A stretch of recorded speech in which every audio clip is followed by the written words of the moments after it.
evening, everyone. I'm recording this a little bit earlier than my usual schedule, so it will be probably be online right after you have listened to the other video. Supposing that you listen on a Friday to keep it to our schedule. Yeah, so France has just extended lockdown for 15 more days. No surprise here, and more importantly, dire news come daily from my own country. So, well, I thought to take my mind out of all that and record a nice lesson on religion at the workplace. Why not? But please, even though this will be online rather early, you are still encouraged to watch this video on normal schedule, so next Friday. So, as I was saying, we will talk today about religion at the workplace, in the workplace. Little trigger warning here. Of course, religion is something that you or someone around you might hold very dear and close to your heart, something that might define your own identity. As such, things that will be presented today in our video might make you feel sad or angry or frustrated or all these things together. Hopefully not what I say. I approach this very carefully and precisely because the religious phenomenon is something that is quite removed from my own sensibility, so I'll try to tread very carefully. However, if anything in this video makes you feel, as I said, angry or you want to say something about this, please do write me. As always, my mailbox is open and I'm very happy to discuss everything with you. The more questions, actually, the more fun we have. So please, if you have comments, send them my way. So let's start with our presentation. So at the menu for today, we essentially have two legal orders: the European Convention of Human Rights and the EU. And I will start with a little bit of an introduction, not very long. So the issue we will be dealing mainly today is the issue of an employer banning religious symbols at the workplace, okay, during working hours. This is analyzed through two different frameworks in the two systems. On the one hand, it is analyzed as a restriction of the freedom of religion protected by Article 9 of the European Convention on Human Rights. On the other, it is analyzed as discrimination based on religious or philosophical grounds in the EU legal order. This, of course, has an impact on the legal framework applied. I will not read you Article 9 of the European Convention on Human Rights. You can see it in the slide, and we also presented it in our third class. So it has the same structure as most of the articles of the European Convention on Human Rights. The right is established in paragraph 1, and on the second you have the possibility of restriction, which follow the classical proportionality test that we have seen together. No more to say about this. On the EU side, you have Directive 2078, which is the framework directive on discrimination, banning discrimination on a series of grounds, among which we find religion or belief. The issue of discrimination has been presented in last week video, and so I will not explain you again what direct discrimination is and what indirect discrimination is. It's exactly the same thing that I presented you last time. So much less work to do today. That is good because I will have a lot of ground to cover today. The video might be a little bit longer than the other. I will try to keep it short as much as possible. So here, just an example from a case from the Court of Justice. What does it mean, direct discrimination? What does it mean, indirect discrimination? So direct discrimination is difference in treatment, which is directly related to a protected ground among the list which I just presented you. Indirect discrimination instead is an apparently neutral practice or regulation that has an impact, a disproportionate impact on people characterized by a protected criteria. Okay, this is more or less what we saw last week about discrimination between men and women. Same thing as last week, again, is the possibility of justification. Direct discriminations are forbidden unless the employer can prove that there is a genuine and determined occupational requirement. Indirect discrimination instead can be justified more easily on the basis of a proportionality test. So objective justification, legitimate aim, and proportionality stricto sensu do not going beyond what is appropriate and necessary to achieve this legitimate aim. Okay, enough for our introduction. Let's go with our first legal order for today, the case law of the European Court of Human Rights. And this case law is not easy to analyze as a coherent, one-directional case law. So you will see that the court has kept rather different approaches in situations which are not overtly different, at least on the surface of it. And also, more importantly, that the court has had a lot of respect, let's say, for national specificities, right? About the organization of religion in the public sphere, let's say. In a way, this is understandable. After all, religion and the legal framework for religious activity is something that is very specific to countries and held in a certain amount of importance by each country. Still, this provides for a case law which, as I said, is not always coherent. We will start from something that has nothing to do with employment and labor law, just to provide you with the basis of this very difficult case law.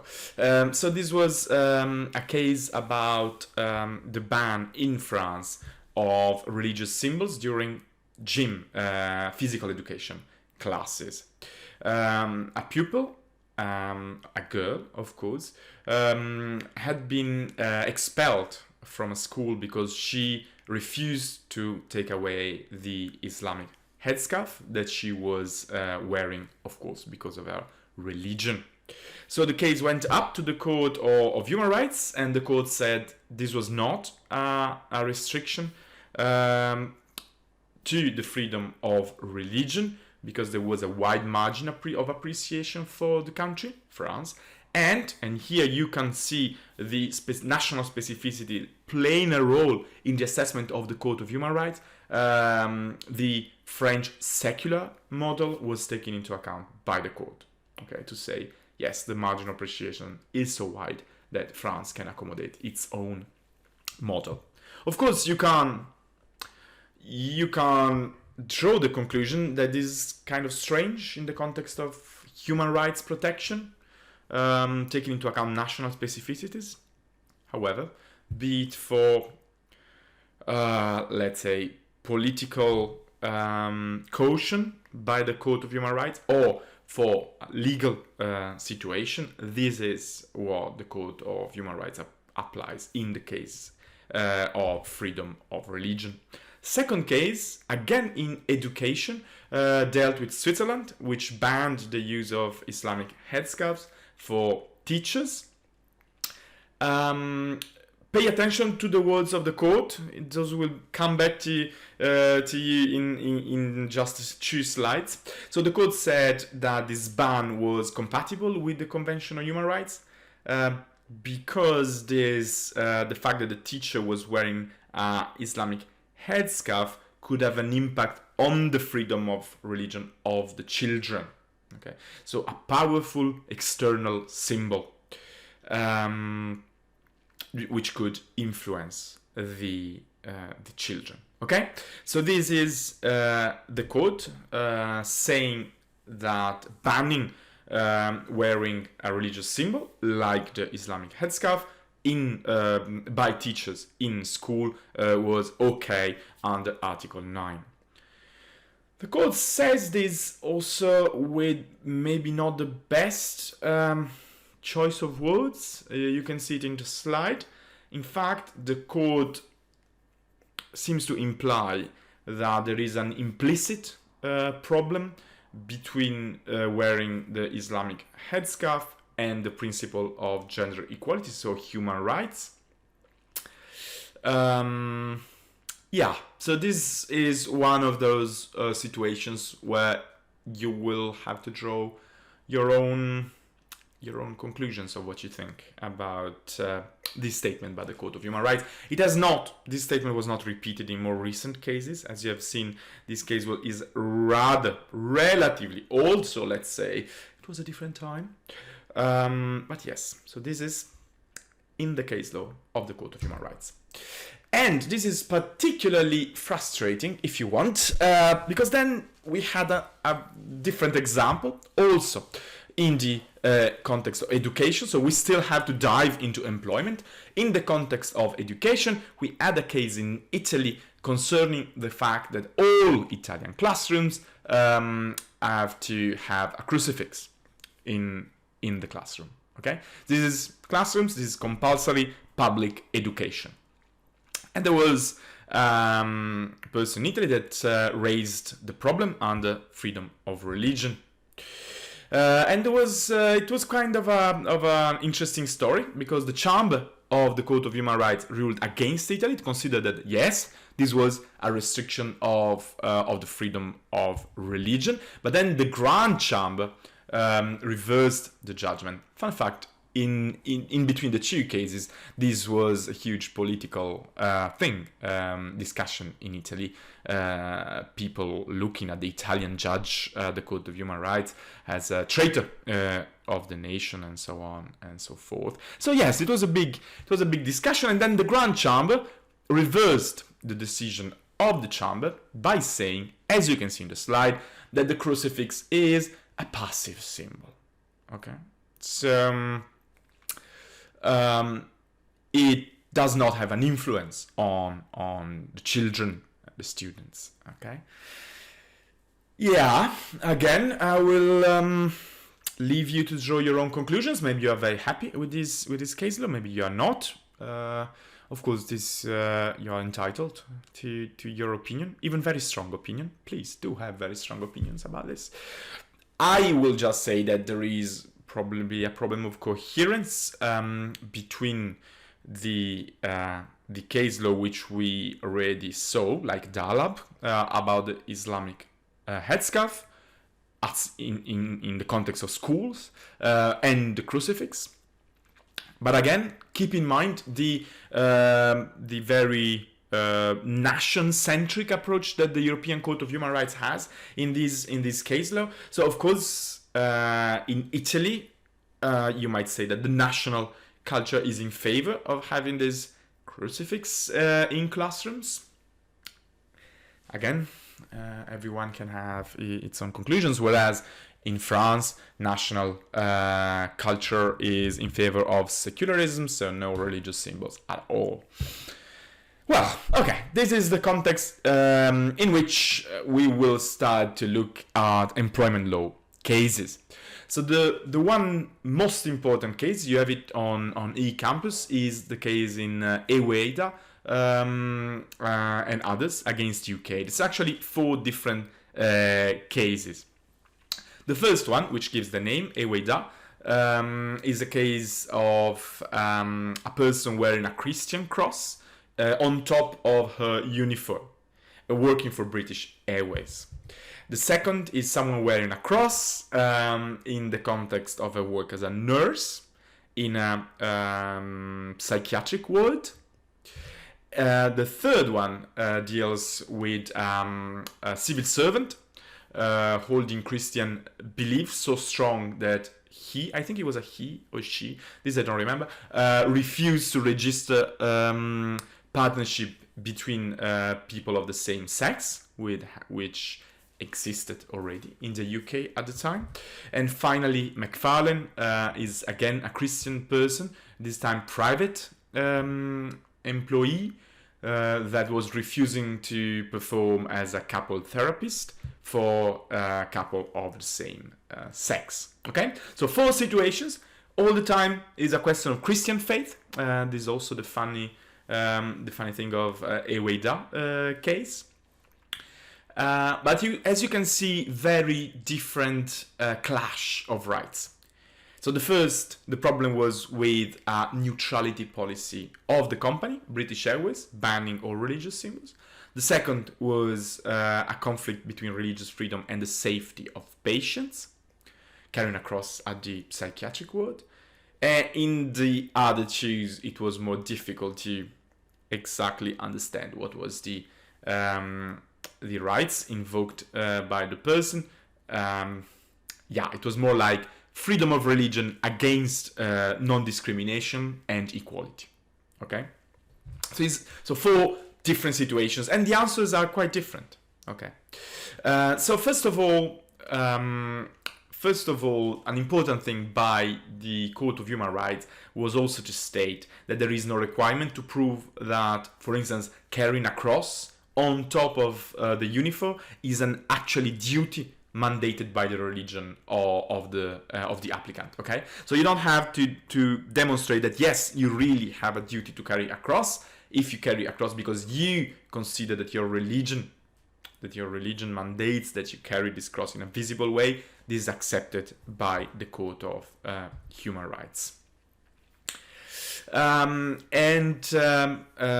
Furthermore, another very important point is that the court says that the fact that you can change job if you're not happy with your employer forbidding you carrying a cross, this cannot be considered as a sufficient protection of your freedom of religion.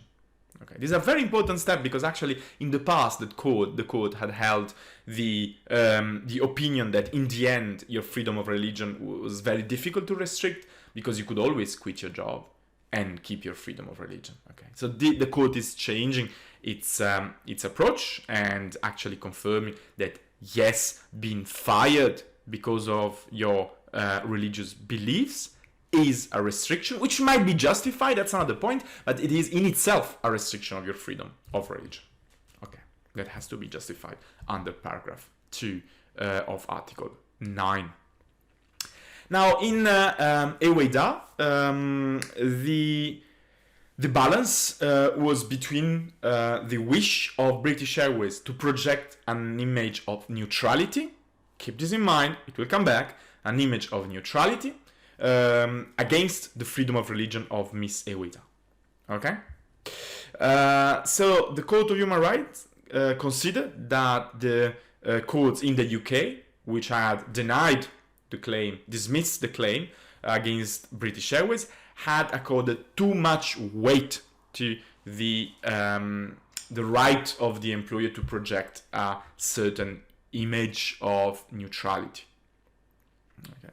And the court said that there was no evidence, you can see it in the slide, that by carrying this cross, Miss Eweda had restricted the rights or interests of others. So it's not sufficient to say that the employer wants to project an image of neutrality to justify every restriction of the freedom of religion. You actually have to prove what is the impact of this person carrying a religious symbol. So Eweda, she won. Okay. Then we go to Chaplin, different situation because she had this carried this cross on top of a uniform in an hospital, and here the protection of the health of patients was considered more important. You see, a different balance. Neutrality of company, yeah, but health of the people in an hospital was considered as more important than the possibility for Miss Chaplin to carry a cross. Okay, so in this case, it was considered as proportionate the ban of religious symbols applied by the employer of Miss Chaplin. Of course, you might already guess the result in Ladell and McFarlane. In both cases, we will see both of them, but as you can see, the court considered that there was a wide margin of appreciation, and that the fact that this person had been fired and the courts in the UK had not given this person satisfaction against his or her employer, again I don't remember if this was a man or a woman, was in the margin of appreciation. So no restriction of Article 9, no unjustified restriction of Article 9. Same thing for McFarlane, where the court also says that the fact that this person was fired under a policy of non-discrimination, these made the state benefit of an even wider margin of appreciation. So Mr. McFarlane could be fired because of his refusal to provide couples counseling for homosexual couples. Right, so this is the main case about freedom of religion at the workplace. However, there is also a second case which deals with a specific situation again of France and of the civil servant. So this was instead a case of wearing an Islamic headscarf, and the person, Madame Ebrahimian, was not fired, but the contract was not renewed. That which the court accepted was more or less the same, so it's already something interesting. She used to carry an Islamic headscarf. She was requested by her employer, an hospital, to stop wearing it, and she refused. And for that reason, her contract was not renewed. Now, the question here is quite interesting if compared with the situation in Eweida, because there we saw the court saying that there was no encroachment on interests or rights of others. And here, in the documents of the case, the same is accepted, that there was no risk for security of public order, nor the person in question, Madame Ebrahimian, was engaging in proselytism. Right. So you might imagine a similar situation. However, the court considered that,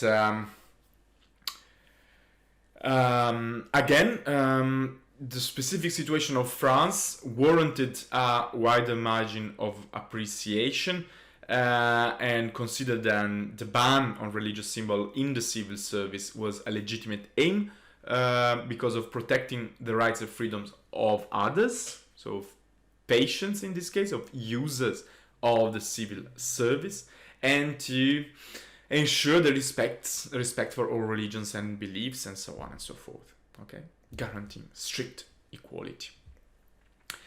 So the court, in a way, accepts the fact that that France has this kind of arrangement to reconcile neutrality and the freedom of religion, and the court says this falls in the large margin of appreciation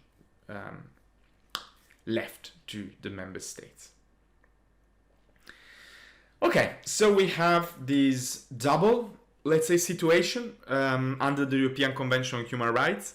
On the one hand, we have Eweida, in particular, the point one of Miss Eweida herself, where the employer has, in a way, to prove that the religious symbol has an impact on the activity itself, okay, that has an impact on its image, an impact on its activity, and so on.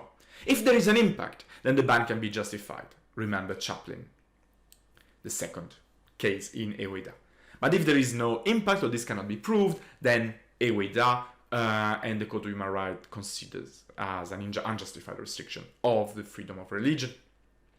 Then you have Ebrahimian, where there is no impact, there is no problem, there is no proselytism, there are no children. But still, the fact that the national situation of France has this tradition of secularism and the ban on religious symbols, also political and so on, for the public sector, the court says this is also okay.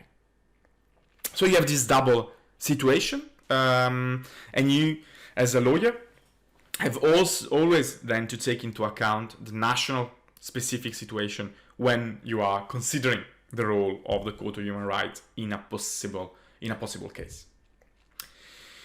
Okay, with this already confused situation, we come to the Court of Justice of the European Union. And there have been two very important cases dealing with bans of religious symbols, in particular of Islamic headscarves, at the workplace. There have been two cases, and those two cases arrived at the same time, and they have certain common features. You can see it here. Those were Muslim women wearing the Islamic headscarf, and the employer invoked the neutrality of the company to implement a ban on wearing religious symbols. They refused to take the headscarf away, and they were fired because of that. So these are the common features. And those two cases are one originating from Belgium, the Ashbita case, where the person started wearing the headscarf after 3 years of employment. And there were company rules, although we will see in a moment they were adopted actually afterwards that she started wearing the headscarf. But still, there were written company rules banning all religious and political symbols in the company. And the Belgian judge asked if this was a case of direct discrimination. You know what this means? So, is it direct discrimination? The second case originates from France, Bouniaoui.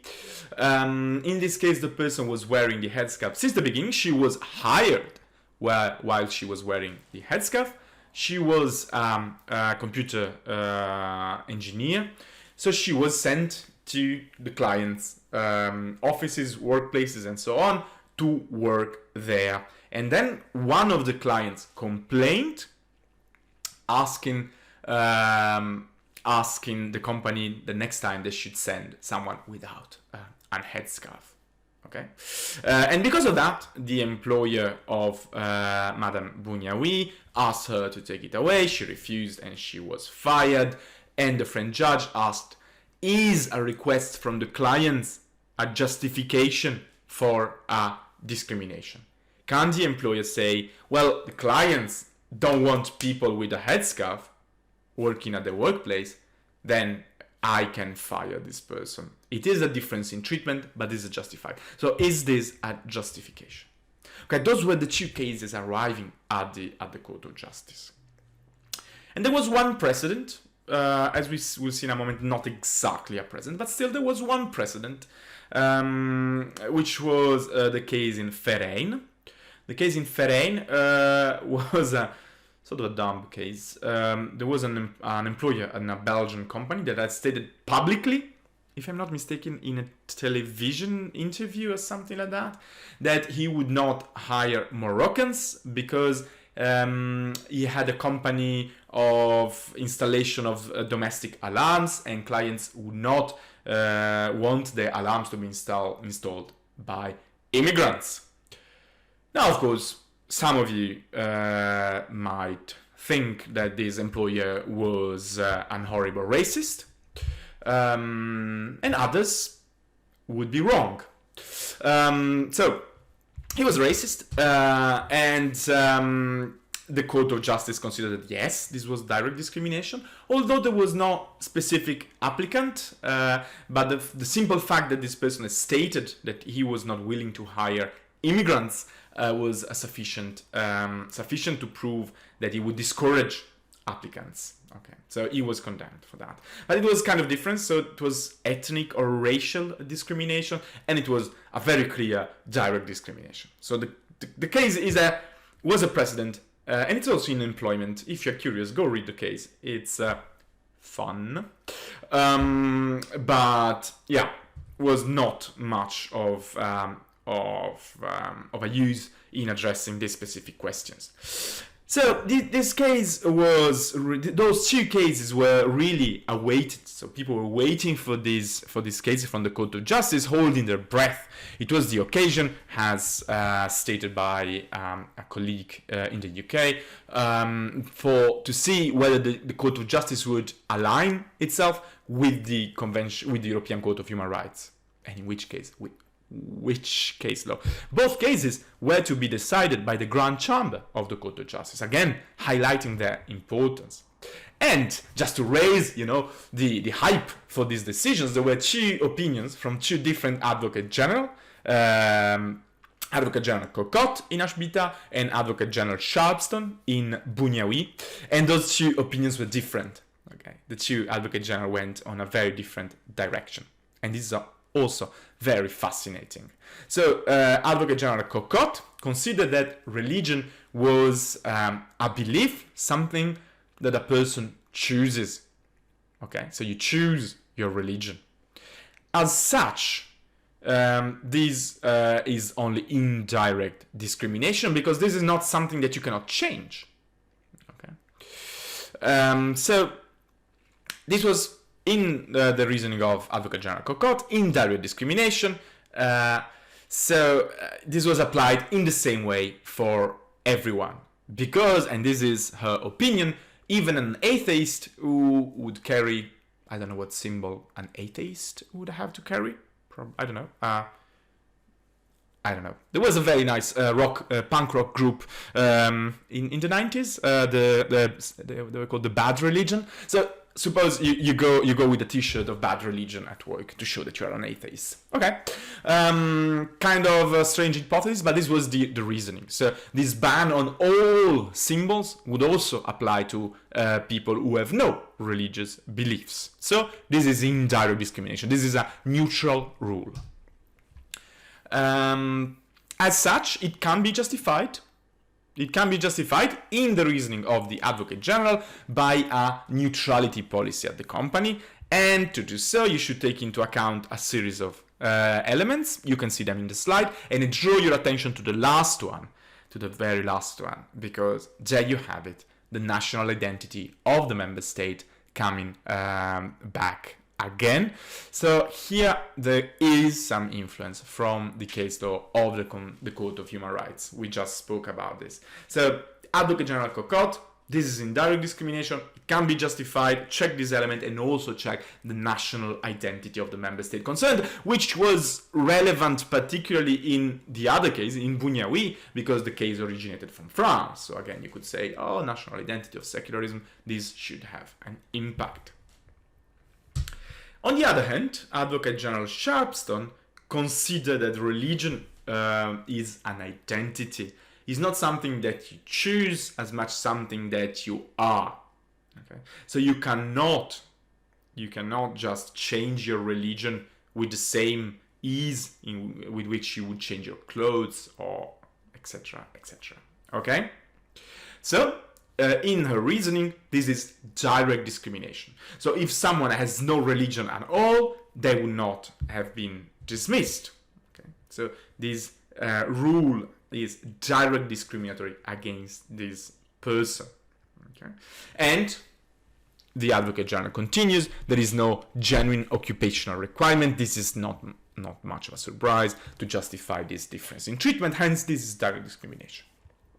So those were the two avenues that were in front of the Court of Justice when it started to address those two cases. So, as I said, Madame Achbita started wearing the Islamic headscarf after having been hired, after 3 years at the company. After that, so after she started wearing the headscarf, the company regulation were changed to include a prohibition, you can see here the translation, a prohibition of all symbols of political, philosophical, religious belief, blah, blah, blah, blah, blah, under which policy she was the only one to be, of course, dismissed. So again, you might question I don't know, if this policy was really genuine or was not a very ad hoc change. Whatever your opinion, this was the situation. She was confronted with these new rules and she refused to take away her headscarf, so she was fired. So in the case, but this is very similar to Bougnaoui, I will not say it every time, the Court of Justice confirmed that the protection of religion under the Directive 78 of 2000 covered both the internal aspect of religion, so the fact that you have beliefs yourself, and the external aspect, the fact that you show that you belong to a specific religion, just like the Code of Human Rights. So the question is, is this indirect discrimination or direct discrimination? Is this as Advocate General Cocotte says, or is this as Advocate General Sharpston says? And the court went down the Cocotte way. So it considered that the rule was a neutral rule, treating everyone in the same way. And the rule was applied in a normal way. There was no proof that she was treated differently. Of course, she was also the only one wearing an Islamic headscarf at the workplace, but hey, tough luck. So the court considered, yes, this is indirect discrimination. Let's go with a proportionality test to see whether this is justified. Is it justified? So the court considered that the will of the employer, the decision of the employer to implement a image of neutrality is a legitimate aim, right? So legitimate aim, fine. Image of neutrality. Second, is there a legal basis, let's say, and yes, the court considered this is protected by Article 16 of the Charter of Fundamental Rights, which enshrines the freedom to conduct a business. Keep this in mind. We will find again Article 16 when dealing with restructuring and transfer of undertakings in particular. And you must know that after these cases, it has become more and more common for employers to invoke Article 16 as justification of various things. And if you remember, if you have paid attention, when I asked you to read the case of Comisiones Obreras versus Deutsche Bank, there too, the employer had invoked the freedom to conduct a business. Anyway, so yes, there was a legitimate objective and there was a legal basis. Now the question was it appropriate? Didn't it go too far? Okay. So the court said yes, this was appropriate because it bans visible symbol as long as this is applied in a consistent, systematic manner. So again, the issue for the court is just that this person, Madame Ashbita, was not treated differently under this policy. As long as the ban is for every symbol, even though it only applied to her, then it's fine. The only, let's say, crumb of comfort, if you're not happy with this decision, maybe you're perfectly happy, in which case that's great, is that the court consider that the employer, G4S, by the way, you probably have seen people working for G4S around. It's a huge contractor in externalized outsourced service like security stuff, for instance. It's very common. Anyway, so the only point where there was something left to consider was whether the employer would not have would have applied these to all workers, and instead it could only have applied this to members of the staff that come into contact with customers. Okay, so this was to be considered by the National Court. in terms of appropriateness. Remember the proportionality test, the measure does not go beyond what is necessary, and the code considers for an image of neutrality, you can only have an image when you meet the customers, so only workers in contact with customers have to respect this rule. In the same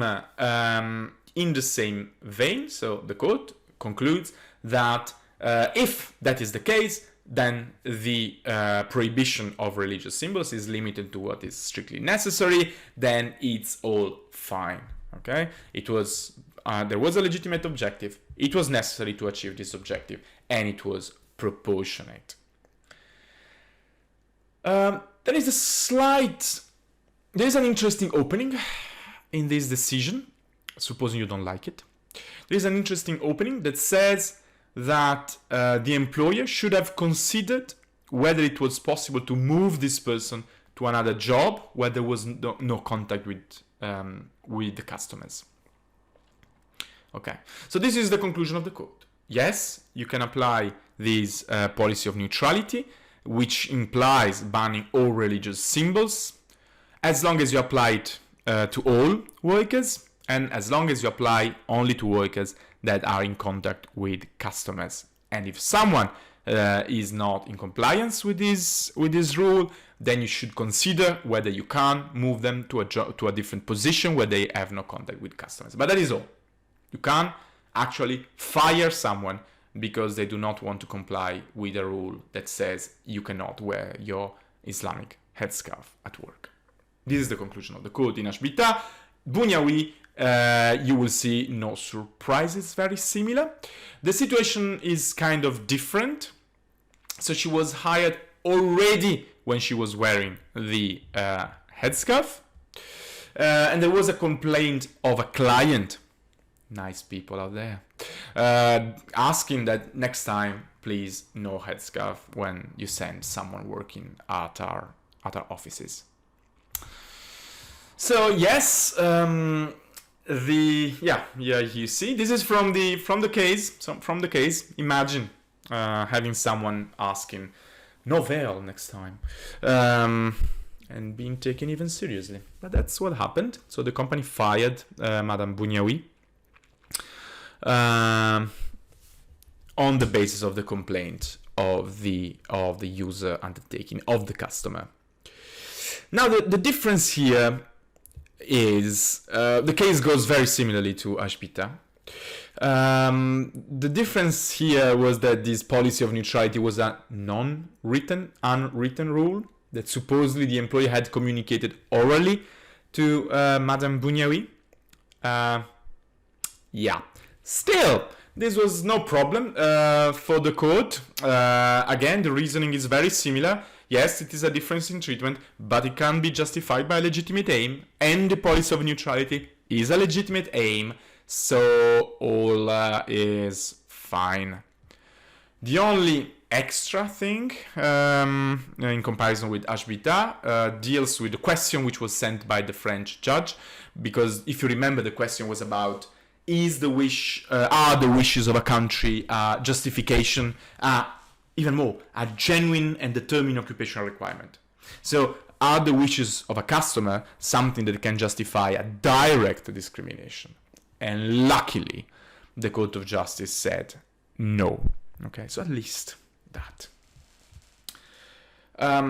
Interesting enough, if you're interested in this topic, go read the opinion of Advocate General Sharpston, because she addresses this in a very elegant way, in a reasoning, considering that if the wishes of customers were justifications for discrimination, then discrimination would never end, because in a situation where an employer does not know how many people have discriminatory, to be polite, views in society, then it is rational from an economic point of view for the employer to discriminate its own employees. Because you never know if you have a customer who does not like Islamic headscarves or not. So if you just never hire someone with an Islamic headscarf, then you have no problem. So if if it was possible to justify discrimination on this basis, Advocate General rightly says discrimination would go on forever. So now, as you have probably guessed, I personally, but this is my opinion of course, was not super impressed with these decisions. And as I said, although I am personally not religious, so the thing doesn't touch me directly, but what made me a little bit angry, or what scared me, was the reasoning of the Court of Justice. But again, you might find it perfectly okay. Please, I encourage you to have a different opinion. Why? Is that because I thought the employer had a little bit too easy with his justification. So you just say, oh, I have a policy of neutrality. You apply it to everyone. Of course, mostly it will be Muslim women that are impacted. Of course. And that's okay. That's enough for completely obliterating the freedom of religion of these persons. So it seemed a little bit too easy when the cases came out. So I was a little bit angry and frustrated. And of course, what do you do when you are angry and frustrated? You go on Twitter. So I went on Twitter and I found the barrister, the lawyer, who was representing the UK, which was an intervening party in these procedures. Okay, so I saw I was looking on Twitter for comments on this case, and I found this comment that says, no, the Court of Justice has not said that the bans on Islamic headscarf are lawful. The court said they are unlawful unless justified. And so I said, no, this is not right. This is not right. What should I do? Of course, I should tweet about it. So I tweeted him and I said, yeah, but the bar for justification seems to be too low, so too easy. Okay, you just unilaterally, the company can say, I have a policy of neutrality from one day to the next, and just ban everything. In any case, there's not many other cases, at least in Europe, at least now, which will be impacted. And as long as you only cover employees that are customer facing, but in some companies, all employees will be customer facing, and then you're good. You are enacting what is discrimination, quite clearly, but just based on your words, on the fact that you say, oh, I have a policy of neutrality, on a unilateral policy, then you're fine, okay? So this is what I wrote, and yeah, of course, the esteemed colleague was not in agreement, and I said, yeah, you should read more carefully. These are just the necessary requirements, okay, which my objective was not to flame with respected barristers, so there was no further reaction on my side. But still, I hope I have explained sufficiently why I was not super happy with these decisions, because I thought this could open the way for too easy a justification of discriminatory practices. Because this is about, of course, religion, okay, and a religious symbol. But the directive on discrimination is the same for every ground. So what if I consider, what if tomorrow there was a policy which is completely neutral at the company and says, well, everyone should have short hair because we want to give an image of cleanliness and professionalism and precision. So we consider long hair are really not precise, not professional. Of course, this would have a disproportionate impact on women, also me, but that's not the point. But hey, it's indirect because it's the same for everyone, and there is a policy of neutrality applied to all of our employees and so on and so forth. So yeah, dangerous, maybe not. What do you think? What do you think? This is always what interests me the most. And remember, you can have a very different opinion from mine. I'm used to it. You probably have understood by now.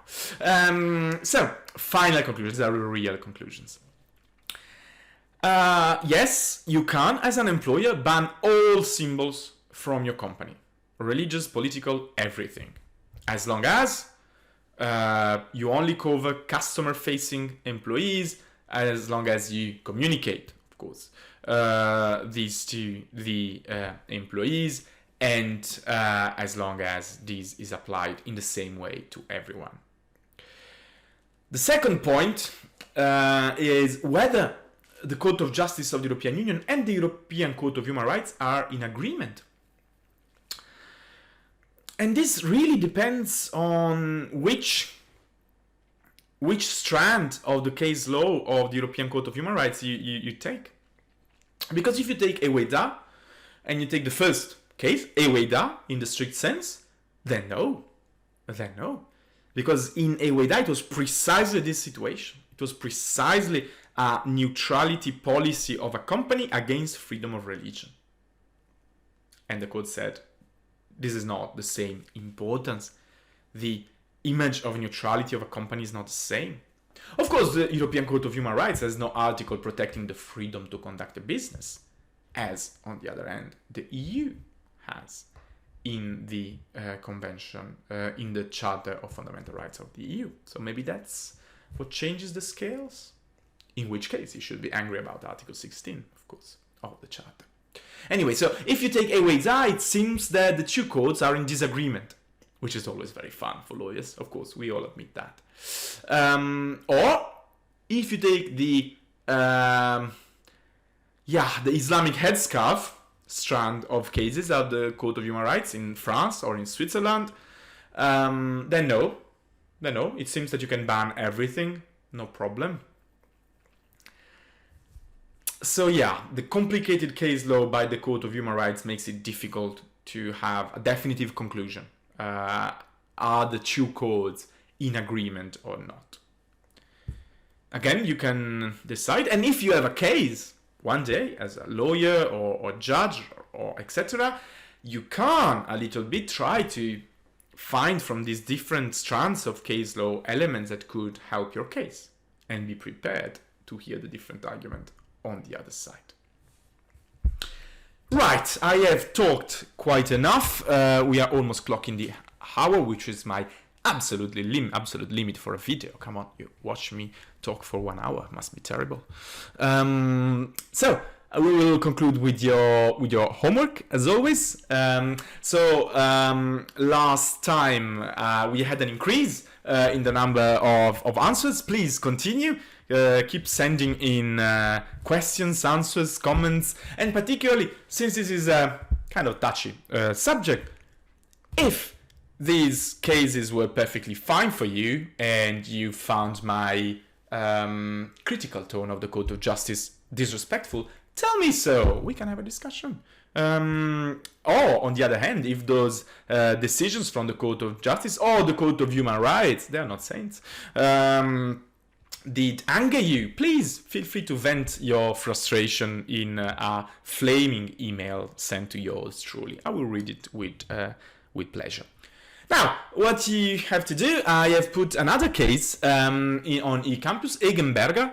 This is more recent, and this is also discrimination on the grounds of religion, but a little bit different, because this is a religious employer. So it's precisely the contrary of a policy of neutrality.